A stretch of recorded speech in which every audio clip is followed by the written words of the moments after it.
Era 31 de dezembro de 2019 quando a Organização Mundial da Saúde recebeu o primeiro alerta da China sobre uns casos estranhos de pneumonia que estavam aparecendo por lá, principalmente na cidade de Wuhan. Uma semana depois, estava confirmado o surgimento de um novo tipo de coronavírus. A situação escalou num piscar de olhos. Se inicialmente só Wuhan ficou isolada, logo toda a China estava na mesma situação, com viagens domésticas e internacionais sendo canceladas. No dia 28 de janeiro, a Alemanha e o Japão registraram os primeiros casos entre pessoas que não tinham pisado em território chinês. Eu até estava preocupada nessa época, mas confesso que tinha uma sensação de que seria uma doença leve e que não se espalharia pelo mundo todo. E olha que eu cobri a saúde há um bom tempo já. Deve ser coisa de brasileiro otimista, sabe? Que vive em país sem terremoto, nevasca, tsunami, com carnaval se aproximando. Se você ouviu o episódio anterior, sabe que a gente aqui do Ciência Suja gosta de um carnaval. Tinha mesmo um clima de negação do que estava por vir. Tanto que no dia 22 de fevereiro, os bloquinhos de carnaval invadiram as ruas. Mas a realidade bateu na nossa cara quando todo mundo estava de ressaca, na quarta-feira de cinzas. O Brasil tem o primeiro caso de coronavírus confirmado. É um homem de 61 anos que mora em São Paulo e viajou para a Itália. O anúncio mais impactante veio no dia 11 de março, quando Tedros Adhanom, o diretor-geral da OMS, declarou que o mundo estava vivendo uma pandemia. COVID-19 can be characterized as a pandemic. Mais ou menos uma semana depois, a maioria das pessoas que eu conheço já estava trabalhando de casa. Aí começou a corrida por máscaras e álcool em gel, as trocas de roupa a cada saída na rua, os banhos nas compras de supermercado. O mais pessimista dos meus amigos chutou que em outubro de 2020 o caos estaria controlado. E eu achei um absurdo. Pra mim, até o final de abril a situação já ficaria melhor. Mas olha a gente aqui, estamos no final de 2021 e a pandemia não acabou. Já o otimismo... Nesse episódio do Ciência Suja, nós vamos abordar a condução brasileira da pandemia. Até porque o nosso país está no top 10 global de maior número de mortes por milhão de habitantes, segundo o site Worldometer. Como é que a gente chegou nesse caos? Botem nas mãos, nos dedos de uma das mãos, 5 pessoas que vocês conhecem que faleceram de Covid. Infelizmente, qualquer brasileiro é capaz de fazer isso. Agora imagina que dessas 5, 4 poderiam estar vivas. Esse é o tamanho da tragédia. Meu nome é Theo Ruprecht. E eu sou Thaís Manarini. E este é o último episódio da primeira temporada do Ciência Suja, o podcast que mostra que em crimes contra a ciência, as vítimas somos todos nós.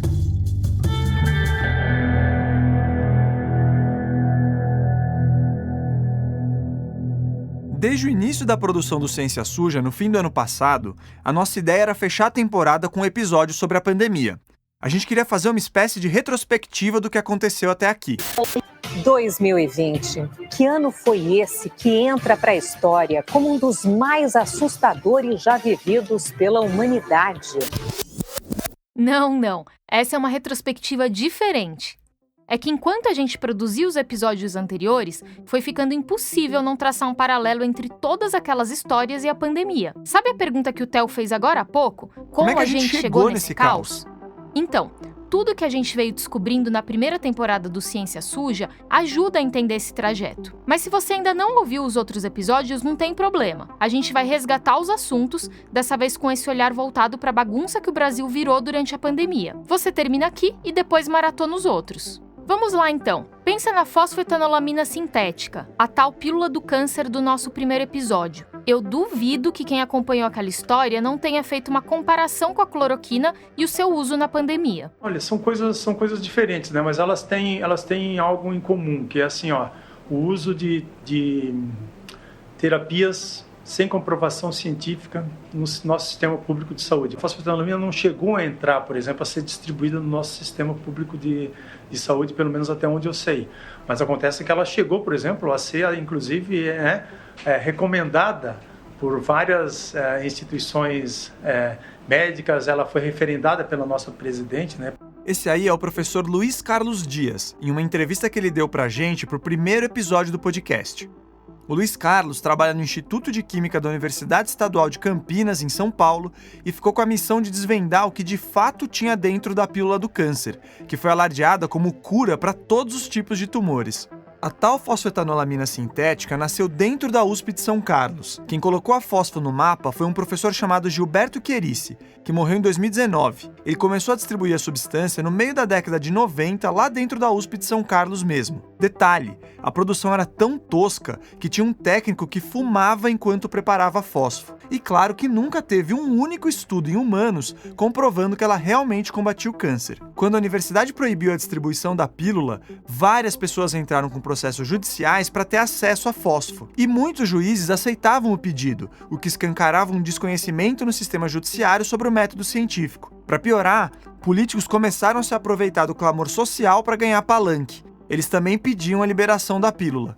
O Magno Malta, ele vai pegar esse projeto, vai abraçá-lo e vai levar avante. Nos próximos dias, se Deus quiser, teremos esse projeto pronto na mesa da presidente para ela sancionar. Eu tenho certeza que ela vai sancionar, tá ok? O Bolsonaro estava no meio dessa zona. Mas aí foram feitas pesquisas sérias com a fosfo. O professor Luiz Carlos Dias, por exemplo, mostrou que o conteúdo das cápsulas não batia com aquilo prometido pelo Chierici. Tinha um monte de impureza lá dentro. Já num estudo feito com seres humanos no Instituto do Câncer do Estado de São Paulo, a substância não mostrou nenhum efeito contra a doença. 0. Era pra história ter morrido aí, né? Só que até hoje tem gente defendendo a fosfetanolamina sintética e tratando o caso como um golpe da indústria farmacêutica contra um professor bonzinho que descobriu uma receita barata e eficaz contra o câncer e só queria ajudar as pessoas. E não é nada disso. Diferentes relatos indicam, por exemplo, que o Chierici e sua turma pediam para os pacientes abandonarem tratamentos como químio e radioterapia. Como a microbiologista Natália Pasternak, presidente do Instituto Questão de Ciência, disse pra gente no primeiro episódio. Quantas pessoas teriam abandonado os seus tratamentos que poderiam lhes ter salvado a vida para embarcar na pílula do câncer? Quantas pessoas morreram de fosfetanolamina? Mas nunca vamos saber, porque no obituário dessas pessoas vai estar escrito que elas morreram de câncer. Então esse é um crime invisível. A fosfo é considerada uma das grandes vergonhas da ciência brasileira. Mas agora, na pandemia de Covid-19, esse escândalo ganhou um concorrente muito, muito forte. Aquilo ali mostrava o nosso potencial de acreditar no charlatão, né? Mas você nunca imaginou ver o charlatão aqui na sua cidade ou do seu lado, né? Esse aí é o infectologista Marcos Lacerda, da Fiocruz. Ele trabalha com doenças infecciosas em Manaus, na Amazônia, há 21 anos. Ao longo dessas 2 décadas, ele estudou a cloroquina no contexto da malária. E para quem não sabe, aliás, essa é a função original do remédio. O Marcos contou pra gente que os artigos iniciais sobre a cloroquina contra a Covid foram publicados por pesquisadores gringos justamente quando Manaus enfrentava um aumento expressivo de infecções pelo coronavírus. Resumindo, ele estava com a faca e o queijo na mão para fazer o primeiro trabalho bem controlado em humanos sobre cloroquina aqui no Brasil. Eu tinha uma equipe de pesquisa já preparada, que fazia pesquisa clínica. Nós sabíamos como escrever o protocolo, nós conhecíamos a droga e a literatura toda dela e tínhamos a doença, né? Então, nesse momento inicial da pandemia, lá por março de 2020, a proposta de testar a cloroquina não era nada descabida. E o que os cientistas mais queriam na época era mesmo encontrar um remédio já disponível no mercado que também tivesse efeito contra o coronavírus, fosse cloroquina ou qualquer outro. Essa estratégia de reposicionar um medicamento não é nova e costuma ser mais rápida do que desenvolver uma droga do zero. Bom, o fato é que dava para aproveitar os casos de Manaus para oferecer respostas sobre a cloroquina. E a primeira pergunta a se fazer era: é seguro usar esse remédio em pacientes graves? O Marcos já conhecia um trabalho preliminar que sugeria que, para ter efeito contra a Covid, a dose de cloroquina precisava ser mais alta do que a normalmente aplicada para malária. Aí ele e outros pesquisadores do seu time revisaram a literatura científica para encontrar a maior dose de cloroquina que tinha sido usada com segurança até então. E deram essa mesma dose para uma parte dos 81 voluntários com Covid grave que eles recrutaram. O restante tomou concentrações menores. Foi aí que casos de arritmias cardíacas entre os participantes começaram a aparecer, o que obrigou o Marcos a interromper a pesquisa. Os dados preliminares foram publicados em abril de 2020 e levantavam um sinal amarelo. Embora a pesquisa tenha sido desenhada para abordar mais a questão da segurança e menos a da eficácia, outros resultados dela enfraqueciam a teoria de que a cloroquina teria função contra a Covid. No trabalho dele, depois de 5 dias de tratamento, a carga viral na secreção respiratória dos voluntários não foi alterada. E a gente fez a dosagem da cloroquina na secreção respiratória dos pacientes. E a verdade é que a cloroquina, apesar de chegar bem no sangue, ela não consegue chegar na secreção respiratória, né? A gente está trabalhando esses dados agora para publicar, porque não adianta a cloroquina estar no sangue, o vírus não está no sangue, ele está no pulmão. Então, se a cloroquina não chega no pulmão, não adianta você fazer ela, porque ela não vai chegar onde o vírus está. Hora de voltar um pouquinho na história. Lembra que a gente comentou que os primeiros artigos sobre a cloroquina foram publicados por cientistas de fora? Então, o trabalho gringo mais emblemático, que deu o pontapé inicial para todo esse auê, é do microbiologista francês Didier Raoult. Na pesquisa que ele conduziu com quase 40 pacientes, alguns receberam só hidroxicloroquina, enquanto outros tomaram hidroxicloroquina e azitromicina, um antibiótico. No fim de março, o Didier Raoult divulgou que 6 dias desse combo zeraram a carga viral em 100% dos casos, contra 12,5% de um grupo controle. Seria um resultado espetacular, e o Didier Raoult não era alguém que veio do nada. Puxando pelo site PubMed, ele participou de mais de 3.000 artigos científicos até hoje, o que é estranho, inclusive. Fazendo uma conta de padaria aqui, se tivesse começado a publicar pesquisas aos 18 anos, ele precisaria soltar um estudo a cada 6 dias. Claro que o Didier Raoult também coordena estudos e tudo mais, mas ainda assim é muito artigo para pouco dia. Então, na melhor das hipóteses, o cara não tá dando a atenção necessária porque ele assina. Mas enfim, o fato é que o Didier Raoult tinha uma fama considerável. Eu acho que todos nós, de uma certa forma, ficamos seduzidos porque o presidente americano falou sobre o estudo com muita empolgação.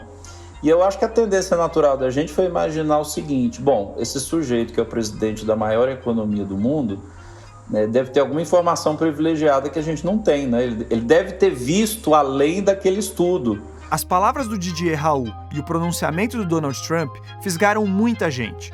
Mas não demorou para as falhas da pesquisa começarem a ser expostas. O primeiro ponto é que 40 pessoas é pouca gente para chegar numa conclusão definitiva. Só que a coisa piora e muito. O Didier Raoult descartou 6 pacientes no meio do estudo. Entre os motivos, teve morte por Covid e necessidade de internação em UTI. Ou seja, ele excluiu indivíduos que atrapalhariam aquele suposto resultado fantástico de cura. Se esses 6 voluntários fossem mantidos na pesquisa, os dados não apontariam benefícios da hidroxicloroquina. E olha que essa foi só uma das falhas do experimento. O Didier Raoult, aliás, tem um histórico controverso para dizer o mínimo. Além de fazer pouco caso do aquecimento global e da teoria da evolução do Darwin, ele chegou a ser proibido por 1 ano de publicar artigos de uma revista científica específica após uma suspeita de fraude. No mais, os resultados que o Didier Raoult descreveu com a hidroxicloroquina não foram replicados por nenhuma outra equipe, o que é fundamental na ciência. Se um desfecho qualquer é realmente válido, o natural é que outros pesquisadores também cheguem nele se seguirem o mesmo protocolo. E não foi assim. Como as críticas ao trabalho não paravam de pipocar, o Didier Raoult acabou publicando uma carta em janeiro de 2021, onde admitiu os erros apontados pelos colegas. Mesmo assim, o microbiologista francês não abandonou a teoria de que a cloroquina tinha potencial contra a Covid-19. Para o Marcos Lacerda, a explicação para essa teimosia é simples. Eu acho que ele é um mau pesquisador, porque a gente tem que estar, como pesquisador, disposto a mudar de ideia todos os dias, né? Eu fiz um estudo com cloroquina porque eu acreditava que funcionava, né? Quer dizer, ninguém faz um estudo para desacreditar uma droga. Eu nunca vi isso na minha vida. É compreensível que um pesquisador persiga uma hipótese até onde der, mas quando aparecem dados convincentes de que a tal teoria é uma furada, aí é hora de partir para outra. E surgiram um monte de dados convincentes no caso da ineficácia da cloroquina. O pesquisador tem que trocar de ideia como quem troca de roupa suja. Se eu continuar com aquela ideia a vida inteira, isso não é um princípio razoável da boa ciência. O Didier Raoult até virou alvo de uma denúncia na Ordem dos Médicos da França. No meio científico, ele passou a ser visto como um charlatão, que nem os pesquisadores que defendiam a pílula do câncer aqui no Brasil. Mas isso aí não importa para o Bolsonaro. Depois do discurso do Trump, ele abraçou esse remédio para não soltar nunca mais. Estou tomando aqui a 3ª dose da hidroxicloroquina. Receberemos até sábado matéria-prima para continuarmos produzindo a hidroxicloroquina. A hidroxicloroquina está proibido. Se não tem alternativa, por que proibir? Ah, não tem comprovação científica que seja eficaz, mas também não tem comprovação científica que não tem comprovação eficaz. Nem que não tem, nem que tem. Então eu confio na hidroxicloroquina. E você? Valeu, tamo junto. Bom, o fato é que essa insistência na cloroquina teve um efeito maluco e que também aconteceu com a fósforo. A politização de um remédio. Muitos profissionais da saúde decidiram simplesmente ignorar evidências científicas para seguir usando e defendendo um protocolo não só ineficiente contra o coronavírus, como perigoso. Na visão do Marcos, um dos motivos disso é que vários médicos ficaram famosos ao sair em defesa da cloroquina. E chegar hoje na imprensa e falar assim, eu estava errado, não era isso, não é uma coisa que desagradaria ao verdadeiro cientista, mas ao charlatão, aquele que se propôs a aparecer na mídia, é um problema dizer que ele estava errado. Né? E tem mais um ponto aqui. Nem todo médico é pesquisador, e tudo bem. Só que nessa confusão, alguns profissionais de saúde aproveitaram para disseminar um monte de bobagem sobre a Covid. E muita gente cai porque acredita estar ouvindo a voz da razão. Pô, mas quem falou foi o médico. Mas aí foi o médico. Quem falou foi o médico mas da foi minha o médico tia. que disse. Acredito que foi o médico que disse, né? No caso da cloroquina, no meio de 2020 já tinha bastante trabalho científico de qualidade apontando para a inutilidade da droga contra a Covid. Insistir em usar esse remédio no dia a dia não fazia muito sentido. Mas no Brasil, o Conselho Federal de Medicina, o CFM, determinou que prescrever esse remédio era uma questão de autonomia médica. Que autonomia é essa que libera uma pessoa para prescrever um negócio que não funciona? E que ninguém se esqueça que a diretoria atual do CFM está, no mínimo, referendando essa política bizarra do governo federal. Se você tem qualquer dúvida disso, olha o que o próprio presidente do conselho, Mauro Luiz de Brito Ribeiro, disse em maio de 2020. O trecho é de uma live que o jornal Metrópolis recuperou. Mas não existe nenhuma evidência científica, nada de medicina baseada em evidência que comprove alguma eficácia da hidroxicloroquina. Mas nós, numa decisão bastante fora do que nos fora das nossas normas, acabamos liberando o uso da hidroxicloroquina. O cara sabe que a hidroxicloroquina não funciona, mas olha o tipo de embasamento para uma decisão dessas.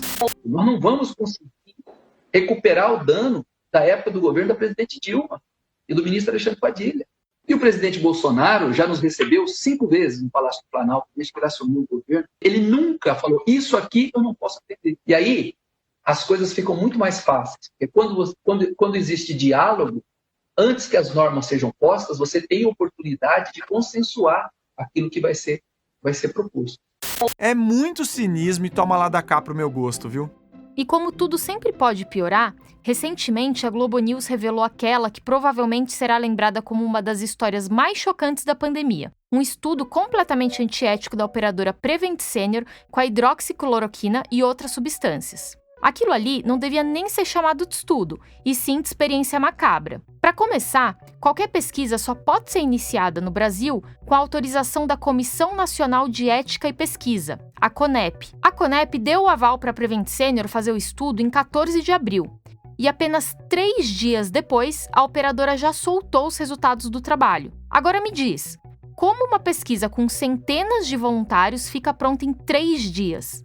Isso é impossível. Eles claramente já estavam tocando o experimento sem autorização oficial para isso. E a esculhambação não acaba. Em mensagem obtida pela Globo News, um dos diretores da Prevent Senior pediu aos profissionais de saúde que não avisassem os pacientes e familiares sobre o uso dos remédios. Quando os primeiros resultados do tal estudo saíram, as conclusões foram favoráveis ao tratamento precoce, óbvio. Só tinha um detalhe que foi descoberto depois. Os autores ocultaram a morte de 7 participantes. Pelo visto, o pessoal se inspirou no método Didier Raoult de pesquisa científica.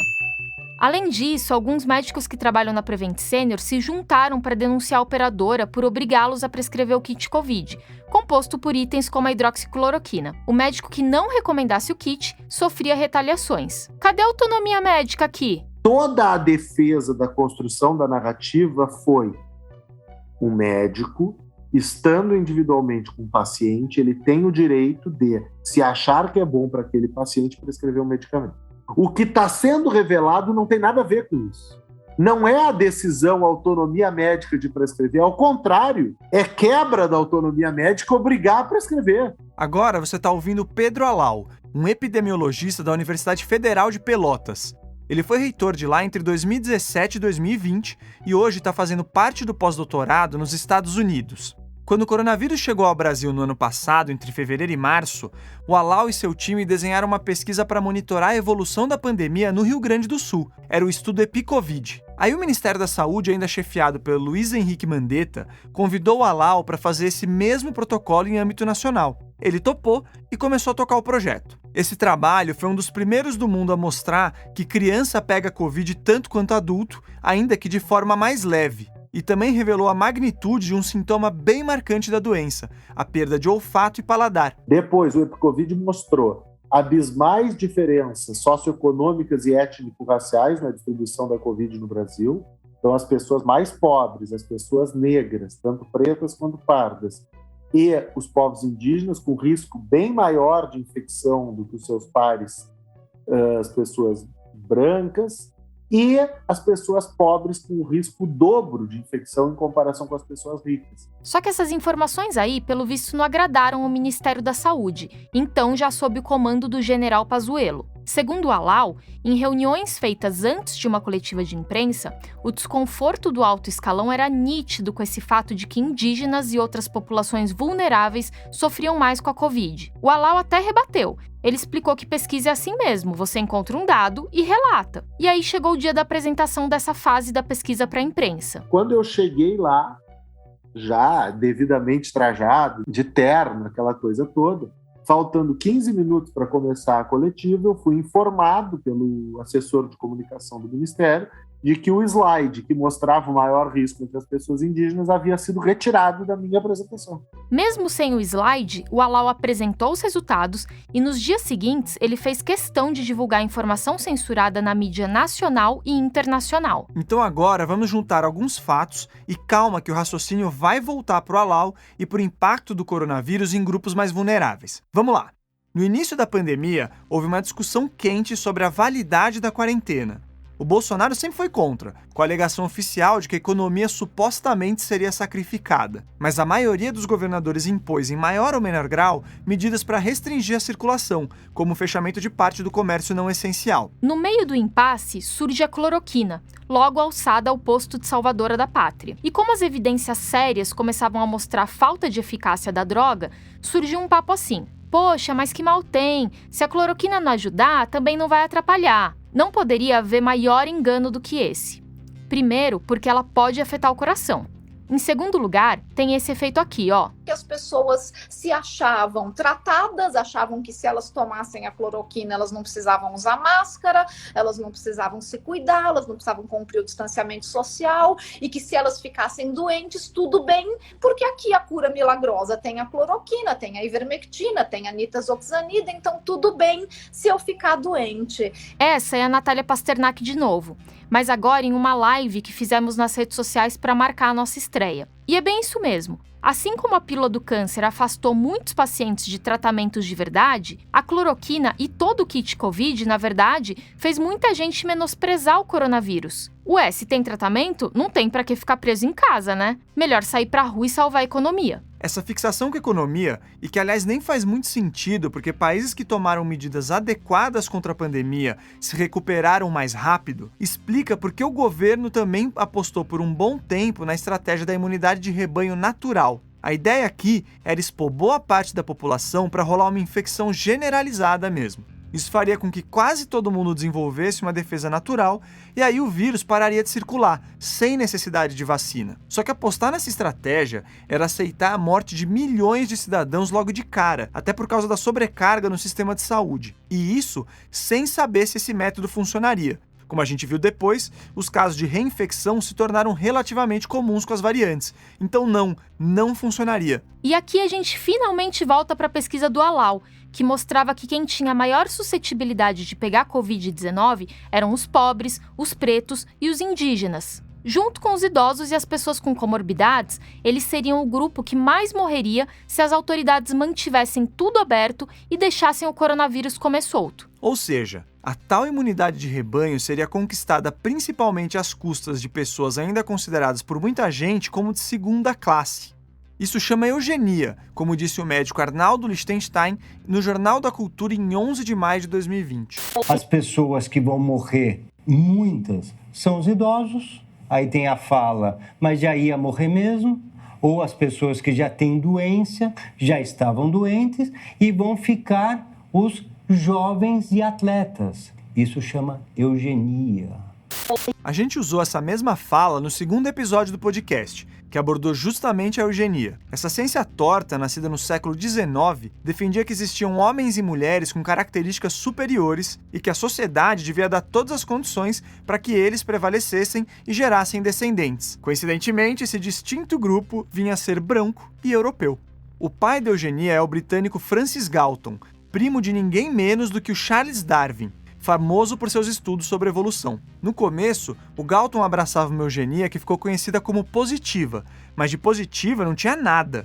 Ela só ganhou esse nome porque era baseada no incentivo à reprodução desses tais sujeitos elevados. Mas logo a história ganhou contornos mais cruéis e apareceram os defensores da eugenia negativa. Eles basicamente queriam impedir que os humanos inferiores, por assim dizer, gerassem descendentes. E aqui a gente está falando de pobres, pretos, dependentes químicos, ou simplesmente de gente que não se adequava à sociedade. E aí valia de tudo, de segregação racial à esterilização. Esses preceitos foram levados à última potência pela Alemanha nazista. Com base nesse papo de raça superior, o Hitler matou cerca de 6 milhões de pessoas. Sob o seu comando, 1% da população alemã passou por esterilização forçada. E experiências horríveis aconteceram nos campos de concentração. Só ficou vergonhoso ser eugenista depois que a Segunda Guerra acabou e todas essas atrocidades vieram à tona. Antes disso, a eugenia estava meio na moda e conquistou médicos de renome até no Brasil. Na época da apuração por nosso episódio sobre eugenia, a gente conversou com o Vanderlei Sebastião de Souza. Ele é um historiador da Universidade Estadual do Centro-Oeste, do Paraná, e um estudioso da eugenia. Sobre a atuação do governo em favor da imunidade de rebanho durante a pandemia, ele disse isso aqui. Eu não consigo não ver isso como medida eugênica. Ou se não é um projeto eugênico, né, no sentido organizado, né, para eliminação mesmo, ele é baseado em princípios de que pessoas pobres são só idosos, são pessoas já tinha comorbidade, já era doente, era obeso, então vale menos. É um ser humano de segunda categoria, né? Não importa se morre. Como o Alau fez aquele levantamento e descobriu que as populações vulneráveis eram justamente as que tinham maior risco de pegar Covid-19, eu perguntei se ele acha que esse tipo de informação pode ter influenciado naquele papo do governo sobre imunidade de rebanho, e se ele enxergava traços eugênicos nesse incentivo todo para a população deixar de ter medo e ir para a rua. Eu não só enxergo, como eu afirmaria com bastante tranquilidade que sim. Nós temos um projeto que se assemelha muito a projetos que governaram alguns países da Europa na primeira metade do século passado. Claro que a roupagem é diferente, claro que o momento da sociedade é outro, mas nós estamos vendo coisas absolutamente similares. O Alau também acha que a falta de ética em algumas pesquisas de hoje lembram desse passado aí. E infelizmente não dá pra gente ficar só no caso da Prevent Senior. Recentemente, veio a público uma experiência muito suspeita com a proxalutamida, uma droga originalmente estudada contra o câncer, mas sem aprovação. Curiosamente, é mais um remédio defendido pelo presidente da República. Chama-se proxalutamida. Para começar, a Conep deu liberação para uma instituição de Brasília fazer uma pesquisa com a proxalutamida em 294 pacientes. Mas o endocrinologista Flávio Cadejani decidiu da cabeça dele começar um trabalho no Amazonas, sem autorização. E ele entregou um documento com resultados de muito mais gente. Eram 645 indivíduos. Desse grupo todo, 200 pessoas morreram. 200! Para justificar esse número assustador, o Cadejani disse que a maioria dos que morreram fazia parte do grupo placebo, que não recebia proxalutamida. Só que, segundo uma nota da Conep, em tese, não teria como Cadejani saber disso, porque o estudo era duplo cego. Isso significa que nem os voluntários, nem o pesquisador deveriam saber o que cada um estava tomando, justamente para não ter qualquer interferência nos resultados. Esse é o primeiro ponto. A segunda aberração apontada pela Conep é que um número tão alto de mortes exigiria a suspensão do estudo para conferir o que está acontecendo. É a toxicidade do remédio em teste que está provocando as mortes, Ou o remédio é tão maravilhoso que os óbitos só estão acontecendo no grupo placebo. Nas duas situações, você tem que parar a pesquisa imediatamente, sem discussão. E o Cadegiani não fez isso. Ele viu esse povo todo morrendo e mandou o jogo seguir. Então, direta ou indiretamente, ele deixou pessoas morrerem. E de novo, 200 pessoas no universo de 645 é muita gente morrendo. Mais de 30% dos voluntários. Tanto que a Conep chegou a escrever isso aqui sobre o assunto. Não se descarta a hipótese que o grupo controle tenha recebido inadvertidamente um fármaco diferente de placebo, com potencial tóxico e que explicaria a elevada frequência de falência renal e hepática neste grupo. Ou seja, existe a teoria de que em vez de tomar uma substância placebo, sem efeito no organismo, o pessoal do grupo controle teria recebido alguma coisa tóxica. E se você tem mais mortes no grupo placebo e menos no da proxalutamida, dá a impressão de que ela funciona para valer. Seria especulação dizer que teria uma intenção do Cadegiani por trás disso, mas ela por si só já embrulha o estômago. A gente esperaria ler uma coisa dessas na biografia do Josef Mengele, aquele médico alemão que fez experiências grotescas em campos de concentração nazistas. Nunca em 2021. No momento, a Conep enviou um ofício para a Procuradoria-Geral da República pedindo a investigação da história.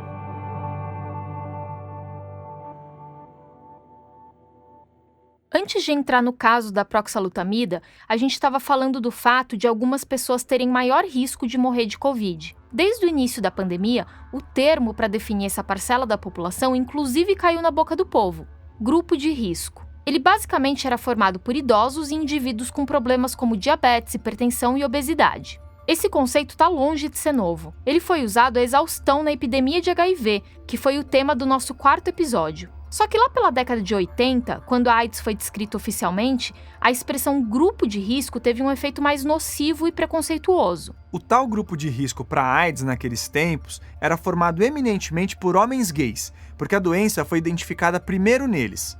Mas boa parte da população e até profissionais de saúde enxergavam esse grupo de risco como causa da doença, e não como uma vítima dela. A AIDS chegou a ser chamada de peste gay ou síndrome da ira de Deus. Esse estigma todo ajudou a disseminar o HIV, porque enquanto todo mundo focava só nos gays, o vírus se espalhou numa boa entre as mulheres e os homens heterossexuais, porque o HIV mesmo nunca teve preconceito. Aí, com o tempo, o conceito de grupo de risco, que só aponta o dedo para as pessoas sem oferecer uma solução, foi superado pelo comportamento de risco. O pessoal finalmente colocou na cabeça que a questão não era ser gay, era transar sem camisinha. Não era ser dependente químico, era compartilhar seringa com sangue contaminado.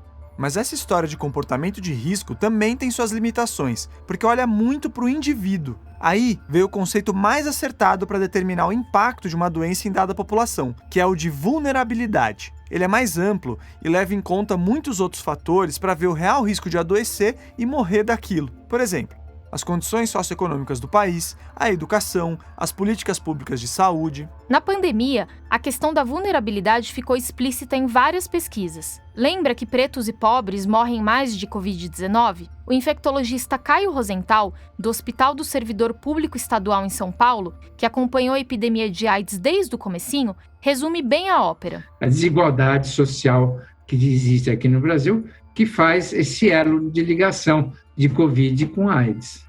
Sempre dentro de uma epidemia, sempre quem é a vítima são as pessoas mais fracas. Ao contrário do que aconteceu com os homossexuais na AIDS, não dá para dizer que esses grupos foram considerados culpados por disseminar o coronavírus, nem nada disso. Mas não significa também que esse rótulo veio livre de preconceitos. Vamos pegar o caso dos idosos. Em entrevista para o site da BBC, a antropóloga e escritora Miriam Goldenberg, que estuda envelhecimento há mais de 20 anos, chamou a atenção para o tanto de discurso velhofóbico que rolou na pandemia. Sobre esse grupo, ela lembrou que políticos, empresários e até o presidente disseram coisas como: vão morrer mais cedo ou mais tarde. É como se eles não valessem nada para a sociedade. Aliás, preconceito foi o que não faltou na pandemia. A gente viu surgir uma discriminação pesada contra a China pelo fato de o primeiro registro de Covid ter vindo de lá. Muita gente chegou ao ponto de chamar o SARS-CoV-2 de vírus chinês. casos de violência contra pessoas de origem asiática dispararam. Um relatório do movimento Stop Asian Hate, que a gente pode traduzir como Pare com o ódio contra os asiáticos, mostrou que essa população foi vítima de 6.603 casos de violência entre março de 2020 e março de 2021. Essa intolerância aconteceu no mundo todo. No Brasil, nós tivemos casos emblemáticos. Este comunicado chegou a ser fixado nos elevadores. A empresa determinou algumas condições para que os chineses circulem no prédio. Entre elas, o uso de máscaras, utilizar somente o elevador privativo e a higienizar as mãos. O comunicado ainda recomenda que os demais usuários do prédio usem outros elevadores. A xenofobia foi tão preocupante que a OMS até acabou com essa história de identificar uma variante do coronavírus de acordo com seu país de origem. Em vez de falar em variante inglesa, sul-africana, indiana ou brasileira, eles passaram a usar letras do alfabeto grego. Ficou alfa, beta, delta e gama. Depois do intervalo, a gente tenta entender como essa sequência de discursos equivocados e acontecimentos desastrosos ganharam tanto espaço e até endosso de órgãos oficiais.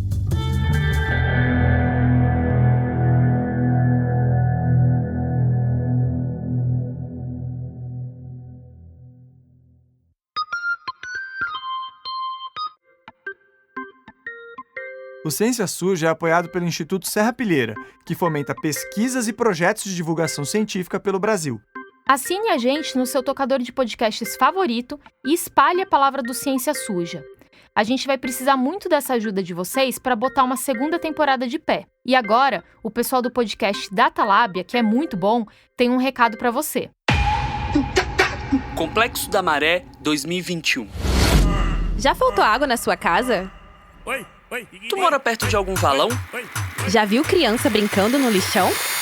Nós somos o podcast Datalábia. Nessa temporada especial, falamos sobre saneamento básico na Maré, a nossa favela. Em 5 episódios, histórias de luta, de luto e de resistência numa das maiores favelas do Brasil. Pode entrar, mas não fica tão à vontade.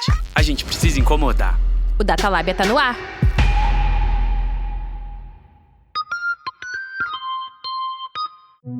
Antes do intervalo, a gente vinha falando de charlatões idolatrados, de órgãos públicos defendendo medidas anticientíficas, de falta de ética e até de eugenia na resposta brasileira contra a Covid. E esse caldo de cultura, essa bad trip sem fim, se formou muito por causa da criação lá atrás de um discurso negacionista profissional e que hoje se espalhou pelo mundo. Quem ouviu nosso episódio sobre o cigarro sabe do que a gente está falando. Para resumir bem a história, nas décadas de 50 e 60, a ciência já estava deixando claro que fumar faz muito mal para a saúde. E esses dados poderiam inibir a venda de maços e estimular regulamentações mais pesadas. Como desviar disso? A indústria do tabaco contratou uns cientistas ultraliberais e criou todo um manual para gerar dúvidas sobre as evidências científicas que associavam o cigarro a doenças cardiovasculares e vários tipos de câncer. Esse manual incluía atacar pesquisadores, bancar pesquisas tendenciosas e manipular a imprensa. Era um negócio profissional, sistematizado mesmo. Sempre existirá incerteza, em algum grau. Nem que seja uma margem de erro de 0,01%, mas ela vai existir. Então, explorar essas brechas é justamente a linguagem, a gramática construída por esses senhores. Esse aí é o Alexandre Araújo Costa, climatologista e professor da Universidade Estadual do Ceará, em uma entrevista para o episódio sobre cigarro. Mas por que conversar com um climatologista sobre tabagismo? É que, na verdade, esse modus operandi criado pela indústria do tabaco foi incorporado por um dos setores mais robustos da economia mundial, a indústria petroquímica. Só que nesse caso, o objetivo era jogar uma cortina de fumaça sobre outro consenso científico, de que o aquecimento global causado pela atividade humana é real e que a gente precisa usar menos combustível fóssil e repensar o modo de consumir os recursos naturais. E basicamente o discurso era que com essas incertezas aqui, nós vamos abrir mão do nosso bem-estar, do desenvolvimento econômico, nós vamos abrir mão disso, né, com uma ciência que ainda não é, né, que não é sólida, tem tanta tanta dúvida. E foi assim, gerando dúvida após dúvida, questionando o que é consenso entre pesquisadores, que o discurso negacionista se infiltrou nas diferentes camadas da sociedade. E o cientista, aquele cara que vive imerso no trabalho dele, que sabe por A mais B do que está falando, começou a ser visto como um profeta do apocalipse. Ou seja, sabe onde é que vem essa história de taxar cientista, né, de alarmista, catastrofista, etc. Que agora, figuras como Átila, né, Pasternak, né, e tanta gente boa está sofrendo, ok, amigos e amigas da infectologia, da virologia, da biologia, bem-vindos e bem-vindas ao inferno. Nós estamos minha comunidade está nessa há décadas. Quando esse negacionismo profissional caiu na boca do povo, ele saiu do controle das corporações e tomou rumos cada vez mais imprevisíveis. Terraplanismo, criacionismo, esse monte de baboseira ganhou força nesse contexto de ataque à ciência. E aí veio a pandemia. Foi essa ficha que caiu quando a gente estava apurando o episódio do cigarro. O discurso negacionista saiu lá da indústria do tabaco, evoluiu passando pela indústria petroquímica e foi sofrendo mutações e ficando mais forte até chegar, pelo voto, ao governo federal. Então, por exemplo, 21 de setembro, o presidente da República faz o discurso de inauguração da 76ª Assembleia da ONU e ele continua falando sobre o tratamento precoce da Covid. Nenhum de nós podia imaginar, em março de 2020, o grau de negação que o governo brasileiro teria em relação a isso, né? Esse aí é o Marcos Lacerda de novo. Eu não consigo encontrar um paralelo de algo que tenha sido negado durante tanto tempo, considerando que a gente está no século XXI, onde a informação é amplamente disponível e auditável, né? E lembra que o Manual dos Negacionistas Profissionais também prevê a intimidação sistemática de pesquisadores que contradigam seus interesses? Agora imagine que um governo negacionista, com uma máquina estatal nas mãos, não faz quando as conclusões de alguns cientistas desmentem o seu discurso. Aliás, não precisa imaginar não, é só ver o noticiário. O próprio Pedro Alau foi perseguido porque não aceitou ficar quieto quando o Ministério da Saúde tentou censurar aquela parte do estudo dele, que expunha a vulnerabilidade dos povos indígenas na pandemia. E porque conseguiu dinheiro para seguir com essa pesquisa, mesmo depois que o governo cortou o seu financiamento. Eu acho que a combinação desses fatores me tornou alvo desse gabinete do ódio, porque um governo que usa a desinformação como estratégia de gestão, ele se incomoda muito quando tem alguém que traz a informação verdadeira, correta, adequada. O Alau teve que lidar com umas ameaças pesadas. Chegou nesse nível com você também, assim, de sofrer ameaça, de se sentir, encurralado, algo assim? Sim, sem dúvida nenhuma. Tanto pelo nível de ameaça no momento em que o presidente da República tuita uma distorção de uma entrevista minha, quanto no momento em que um deputado desconhecido faz uma denúncia pedindo a minha demissão do serviço público. Ou quando um bolsonarista da minha cidade resolve perseguir a mim de carro na cidade ou a minha esposa. E aconteceu a mesma coisa com Marcos Lacerda quando ele mostrou que altas doses de cloroquina poderiam causar estragos em pacientes com Covid. Eu acho que foi, sem dúvida, o evento mais duro que eu já vivenciei, né? Dificilmente alguma coisa vai ser tão dura quanto isso, porque eu comecei a receber ataques nas redes sociais de pessoas que queriam me matar mesmo, né? Começaram a dizer que sabiam onde eu morava, que conheciam minha família, que minha família ia morrer para eu sentir na pele o que eu fiz com o familiar dos outros. E isso dá muito medo, porque não foi uma comoção localizada, foi uma comoção no Brasil inteiro. Esses casos, infelizmente, não são isolados. Agora, em outubro de 2021, a Nature, uma das principais revistas científicas do planeta, consultou 321 pesquisadores que de alguma maneira comentaram algo sobre a Covid na mídia. E mostrou que 15% deles receberam ameaças de morte, 22% sofreram ameaças físicas ou sexuais e 6 cientistas chegaram a dizer que foram fisicamente agredidos. É isso aí que acontece quando esse discurso negacionista é validado por autoridades, entidades e pessoas influentes. Eu, na verdade, não acreditava nessa fábrica de destruição de reputações. Eu achava isso, assim, uma coisa que não era real. Acho que as pessoas estavam inventando que havia redes de WhatsApp, enfim. Eu comecei a acreditar que havia uma orquestração dessa destruição da minha reputação quando eu vi isso na prática, né? Então é aquela história, quando não acontece com você, você duvida, né? A gente duvida que a Covid mata até perder um parente ou a gente morrer de Covid. Felizmente, as coisas melhoraram um pouco para o Marcos e ele conseguiu continuar a fazer pesquisas que salvaram muitos brasileiros. Sua equipe da Fiocruz participou de um trabalho que ajudou a definir como aplicar os corticoides da melhor maneira para beneficiar pessoas com casos mais severos de Covid. O Marcos também está tocando uma pesquisa que tem mostrado o impacto para lá de positivo da Coronavac no controle da pandemia. É essa coragem do Marcos e do Alau, essa coragem de seguir em frente apesar do obscurantismo, que a gente precisa. Ficar xingando e ameaçando no Twitter não é ser corajoso, não. É pura covardia.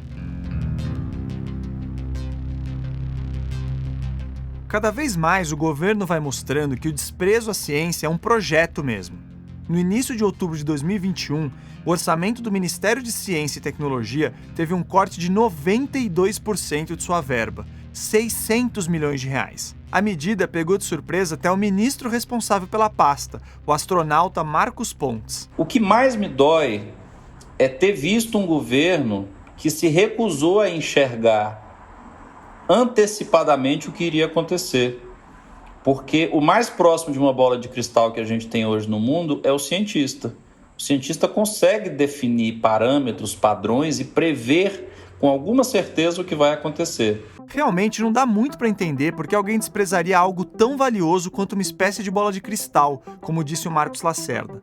Se o Bolsonaro adotasse pelo menos algumas das recomendações de gente séria, ele até teria tirado proveito político disso, como fizeram alguns governadores. É ilógico, né? É irracional sob o ponto de vista, né? Inclusive da perspectiva do próprio capitalismo. Né?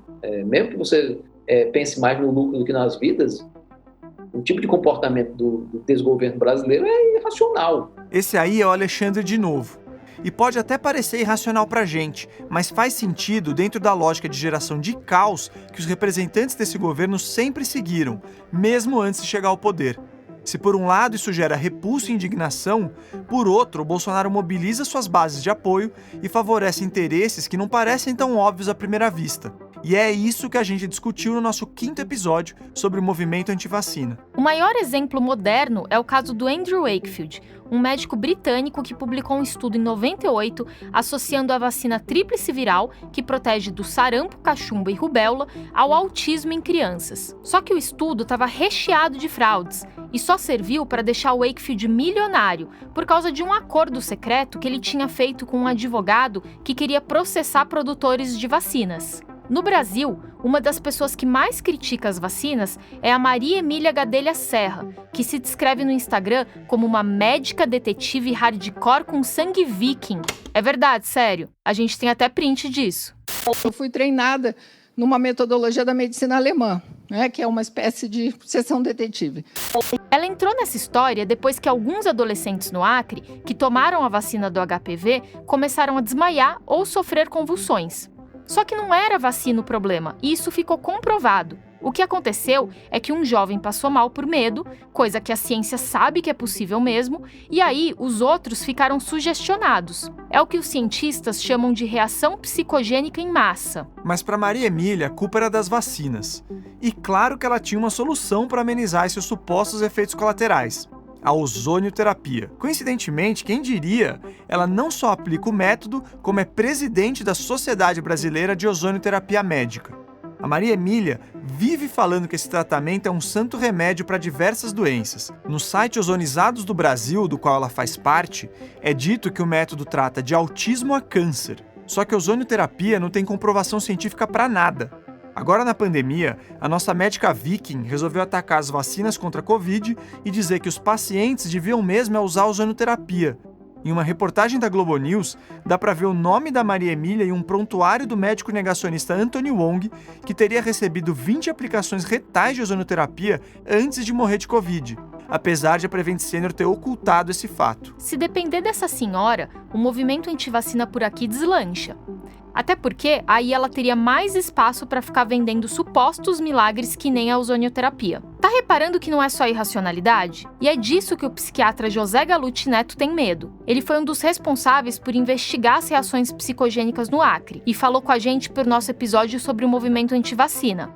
O movimento antivacina no Brasil, ele é embrionário, mas a semente está plantada, ele está lá. Porque não adianta a gente resolver combater isso quando chegar, por exemplo, numa situação que os Estados Unidos está hoje, que é praticamente um negócio incontrolável aquilo. A CPI da Covid mostrou que tinham interesses por trás da resistência a essa ou aquela vacina. Se por um lado o governo resistiu para comprar a Coronavac e chegou a ignorar 53 e-mails com ofertas da Pfizer, por outro, ele se meteu em negociatas bem suspeitas. Qual era a proposta de propina? Qual era o valor? Era $1 por dose. A voz que você escutou é a do Luiz Paulo Dominguete, um personagem que apareceu na CPI depois de falar numa reportagem da Folha de São Paulo que estava negociando com o Ministério da Saúde 400 milhões de doses de vacina da AstraZeneca, quantidade suficiente para imunizar quase a população brasileira inteira. Isso através de um representante que teria pedido essa taxinha aí de $1 por dose negociada. Ou seja, 400 milhões de dólares, ou 2 bilhões de reais se você considerar uma cotação de R$5 para cada dólar.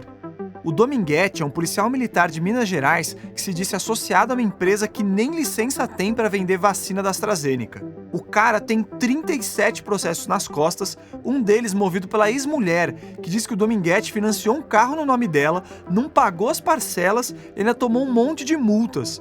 Eu não compraria nenhuma bicicleta desse cara. Por que será que o Ministério da Saúde estava negociando com ele? E ainda teve o caso da Covaxin, denunciado por um servidor do Ministério da Saúde. Esse caso levantou suspeitas fortes sobre um esquemão coordenado pelo líder do governo na Câmara, o ex-ministro da Saúde, Ricardo Barros. Detalhe que a Covaxin, um imunizante de fabricação indiana, não era aprovada para uso nem aqui, nem na Índia. Também teve a vez que o Bolsonaro comemorou a morte de um voluntário em um dos estudos sobre a Coronavac. Ou aquela outra que ele debochou de quem sentia falta de ar causada pela Covid. Você vai pra casa, quando você estiver lá, falta de ar, você vai pro hospital. Ou ainda então, o absurdo que aconteceu em Manaus, quando faltou oxigênio nos hospitais, causando a morte de pessoas que estavam internadas com a doença. Enfim, dava para seguir por mais umas horas, mas o ponto central é que o nosso governo jogou contra a ciência e contra a população, o que no fundo é mais ou menos a mesma coisa. O Brasil desestimulou o uso de máscaras enquanto política pública, o Brasil demorou para comprar vacina, o Brasil fez uma campanha contra a vacinação lá no início, especialmente partindo do próprio presidente. Então, o Brasil praticamente gabarita o checklist de tudo que não deve ser feito no momento de uma pandemia. É isso aí, Alau. E até mais, na verdade, como disse o Marcos Lacerda. Olha, para fechar com o nome do programa de vocês, o governo brasileiro transformou a ciência em uma coisa suja. O verdadeiro cientista foi enxovalhado, desacreditado. Nós passamos de solucionadores de problemas a pessoas sujas. A ciência hoje no Brasil é vista pelo cidadão médio como algo sujo. Essa fala do Marcos Lacerda foi um soco no estômago. Eu não sou pesquisador, não tenho nem pós-graduação nem nada, e caí na cobertura de ciência e saúde por acaso, quando eu estava procurando um estágio lá em 2008. Mas eu me encontrei nessa área e tive a oportunidade de fazer muitas reportagens com boas notícias, o que não é algo tão fácil em outras áreas do jornalismo. Então dói de verdade quando eu ouço pesquisadores e profissionais sérios, que são os responsáveis por aquelas boas notícias que eu pude dar no passado, sofrendo retaliações justamente porque estão fazendo um ótimo trabalho. Essa sensação é algo que todo mundo aqui do Ciência Suja carrega, porque parece que a gente não aprendeu nada. eu vi um charlatão vender uma falsa cura para o câncer e agora tô assistindo a mesma coisa com cloroquina, ivermectina, proxalutamida e sabe-se lá o que vai entrar nessa listinha ainda. Não tem nenhum século que a Alemanha nazista perdeu a guerra e a sociedade já está deixando passar de novo argumentos eugênicos, como o da imunidade de rebanho natural. Então talvez essa nossa retrospectiva de fim de temporada tenha ficado meio angustiante. E eu deixo aqui um pedido de desculpa se você está com um gosto amargo na boca. Mas tomara também que esse desconforto seja construtivo. O nosso podcast nasceu com a proposta de valorizar a ciência dirigindo pela contramão. A gente queria que você visse o negacionismo acelerando com luz alta na sua direção para você assumir o volante. E tá aí uma visão otimista minha, olha lá. A ciência bem feita é linda, gente. Tem amor, dedicação, solidariedade. E você não precisa ser um pesquisador para batalhar por essas coisas.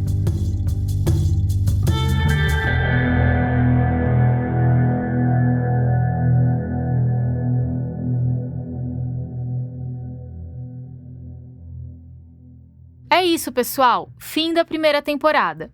Eu queria agradecer por todo o carinho recebido, pelos elogios, pelas críticas. Foi demais ver tantos grandes nomes da ciência discutindo nossos episódios. E a gente conta com o apoio de todos para a próxima temporada. Fique de olho em nossas redes sociais, porque daqui a pouco a gente fala como vocês podem ajudar a manter o projeto de pé.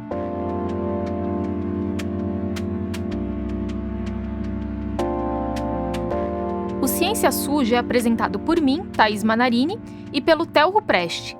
A pesquisa do episódio foi feita por nós dois, pelo Felipe Barbosa e pelo Pedro Belo, da Nave Reportagens. O roteiro é meu, do Pedrão e do Theo, com vários toques e sugestões do Felipe. A edição, mixagem e trilhas são do Felipe Barbosa. O planejamento das redes sociais é do André Sender. O projeto gráfico é da Mayla Tanferri e do Guilherme Henrique. Obrigado, gente! Neste episódio, nós usamos trechos de vídeos da TV Globo, da Rede TV, do Jornal Metrópolis, da BBC Brasil, do Global News, do UOL, da Record News, da TV Brasil, da TV Câmara e do Estadão, além de vídeos de páginas públicas no YouTube e Facebook. Eu queria agradecer a nossa mentora, a Silvia Maria Gross, e ao Instituto Serra Pilheira, que garantiu a realização dessa primeira temporada. Para conhecer melhor outros trabalhos que eles apoiam, acesse o site serrapilheira.org. E siga a gente nas redes sociais. O Ciência Suja está no Instagram, no Facebook e no Twitter. Os episódios estão nos principais tocadores e no YouTube.